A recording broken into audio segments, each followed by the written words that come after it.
আসসালামু আলাইকুম, আমি সাবিহা আক্তার eduLiteracy থেকে আরো একটা নতুন ভিডিও নিয়ে হাজির হয়ে গেলাম আপনাদের সামনে।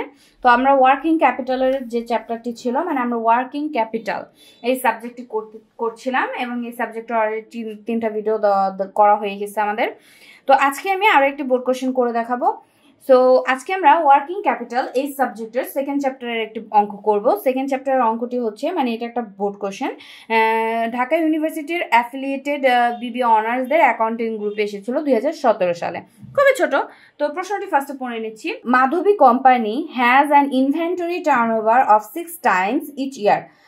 এক বছরে, মানে প্রতি বছরে তাদের মাধবী কোম্পানিদের ইনভেন্টরি যে রিটার্ন, মানে ইনভেন্টরি টার্নওভারটা হয় আবর্তনকাল, সেটা 6 বার করে হয়।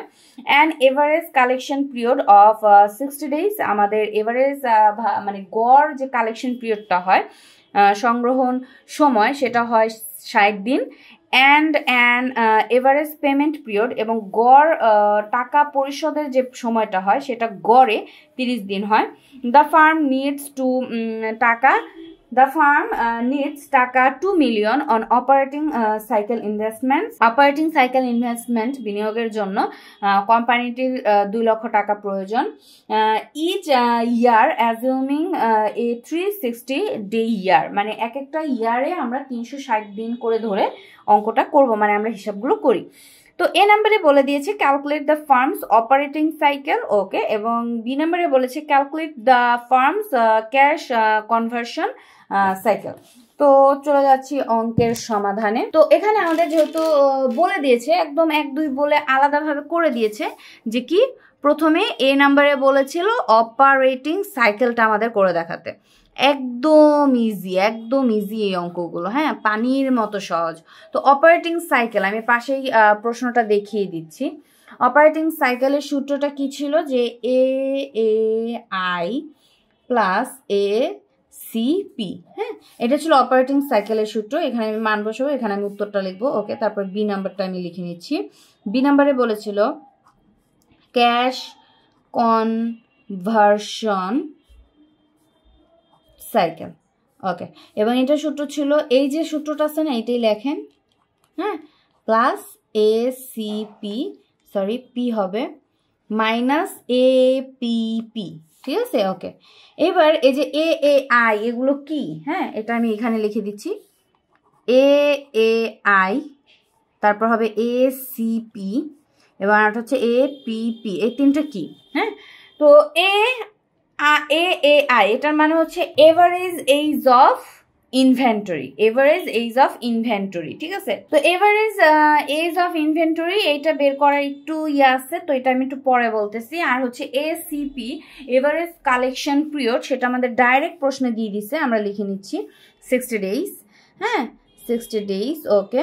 তারপরে APP তার মানে হচ্ছে এভারেজ পেমেন্ট পিরিয়ড, এটাও আমাদের প্রশ্ন দেখেন ডাইরেক্ট লিখে দিচ্ছে, হ্যাঁ, 30 days, বসিয়ে দিলাম 30 days। এবার এভারেজ AAI এটার মধ্যে ঘাপলাটা কি দেখেন, এটার মধ্যে ঘাপলাটা হচ্ছে আমাদের এটা বের করে নিতে হবে। তার মানে এভারেজ AAI বের করার সূত্র হচ্ছে 360 ডিভাইডেড টার্ন ওভার। তার মানে আমাদের এখানে টার্ন ওভার, আমাদের যে প্রশ্নটা আছে এই প্রশ্নের মধ্যে turn over, inventory turn over দেওয়া আছে, কিন্তু এভারেজ এজ অফ ইনভেন্টরিটা দেওয়া নেই।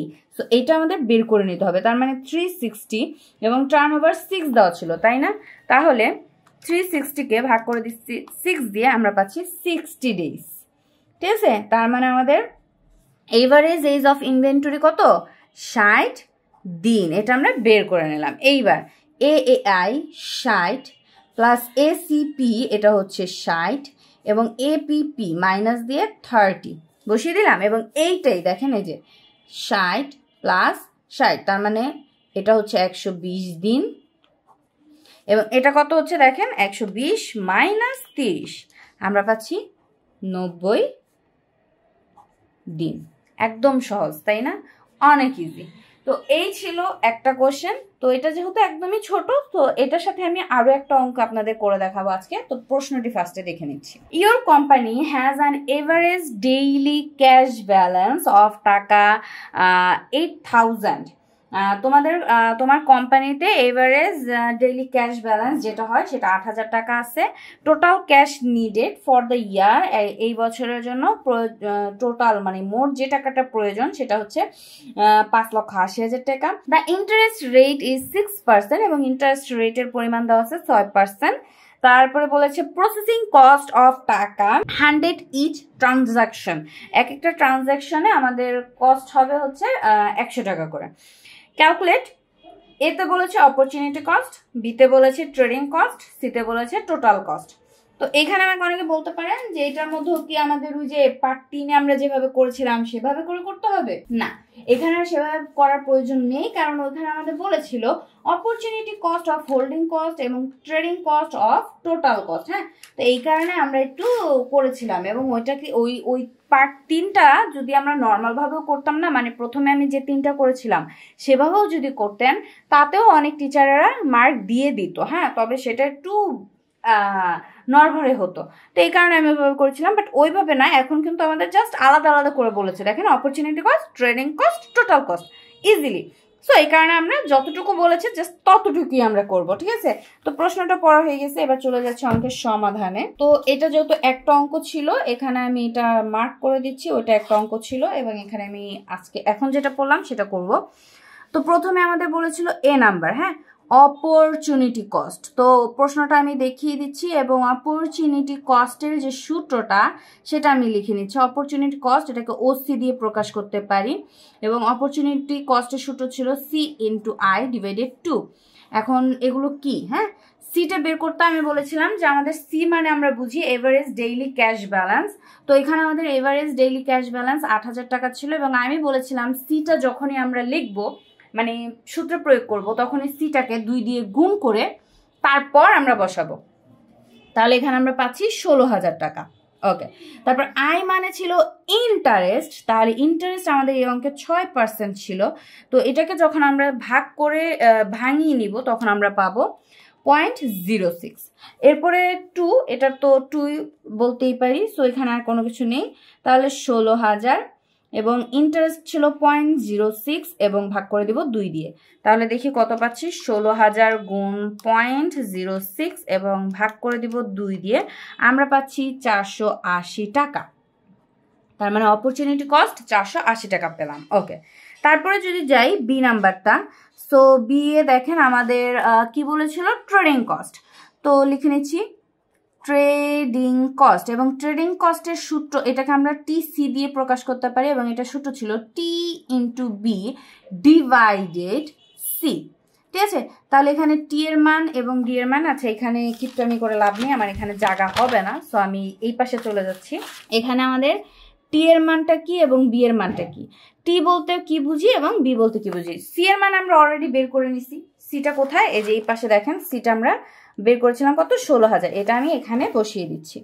তাহলে 16,000 টাকা বসিয়ে দিলাম। এবং টি কি, টি বলতে বলেছিলাম যে আমাদের কতটুকু ক্যাশ নিডেড আছে, এখানে আমাদের 5,80,000 টাকা ক্যাশ নিডেড ছিল।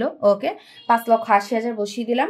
এবং বি বলতে বুঝেছিলাম যে ট্রানজ্যাকশন কস্ট পার ট্রানজ্যাকশন, তার মানে আমাদের এক একটা ট্রানজ্যাকশনে 100 টাকা করে খরচ হয় সেটা। তাহলে এখানে টি 5,80,000 ওকে বসিয়ে দিলাম গুণ 100।